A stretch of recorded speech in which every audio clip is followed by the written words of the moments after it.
Good morning, Friday the 13th. I hope you're not a superstitious person. We don't have any reason to be. You know what? Today is going to be a great day, and I'm glad you're choosing to start it out with this daily Lenten devotional. My name's Evan Smith. I'm the pastor at Second Presbyterian Church here in downtown Stanton. Now today, we're going to be looking at a parable Jesus tells in the Gospel of Matthew. It's the 21st chapter, verses 33 to 41. So let's listen now to this. Jesus said, "Listen to another parable. There was a landowner who planted a vineyard, put a fence around it, dug a wine press in it, and built a watchtower. Then he leased it to tenants and went to another country. When the harvest time had come, he sent his slaves to the tenants to collect his produce.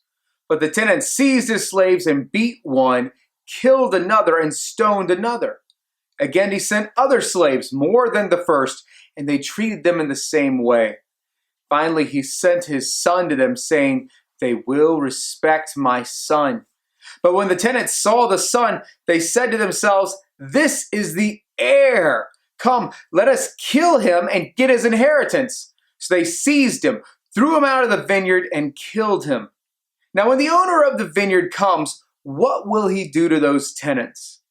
They said to him, 'He will put those wretches to a miserable death and lease the vineyard to other tenants who will give him the produce at the harvest time.'" Often this parable is seen as Jesus talking about the inclusion of the Gentiles in God's kingdom. And that aspect could be there for sure. But the thing I want to talk about today is the fact that, we've been the church, Gentiles, we've been included in the church for 2,000 years. And so I'm betting that this story has meaning for us too, meaning that applies to us. And here's the meaning I see in it.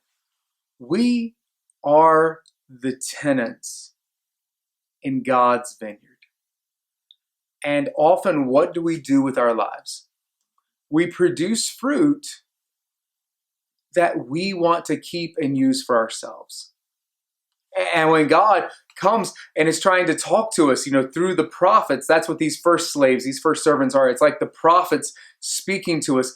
We're probably no different in that we say, but I want to do what I want to do. It's my time and it's my money. It's whatever else it is.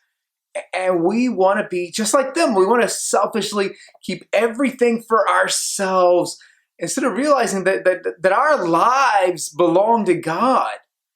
And then just what seems like the saddest statement of all is the father in this parable says, "I will send my son, surely they'll respect my son."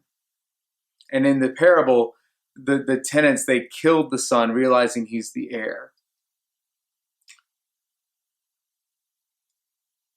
We ourselves, in our lives, through our sin, through our selfishness, through our not recognizing who God is, we kill the heir time and again, and we want to put ourselves in his place.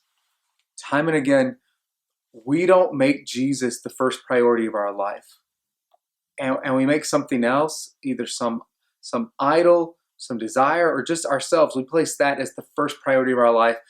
And we want to say, God, you can have a little bit of this produce, a little bit of the fruit, but most of it's mine. And instead, what it is God, we should be saying to God, all of this is yours. And thank you for entrusting me with its proper use. So what fruit are you going to bear for the kingdom? What fruit are you going to allow God to create in you as God works in your own heart? Or are we going to continue to be like these tenants and to selfishly say everything is mine? As we're doing this Lenten journey, I challenge you today to think about that and to ask God to show you your blind spots, to say, God, where have I hoarded and acted like something was mine that is yours? God, where have I not given you control in an aspect of my life? And how can I produce more fruit for you? Thanks a lot for joining us today. I hope you have a great day. If you enjoyed this, please click the like button, maybe even share it on your own page. Thanks a lot, and goodbye.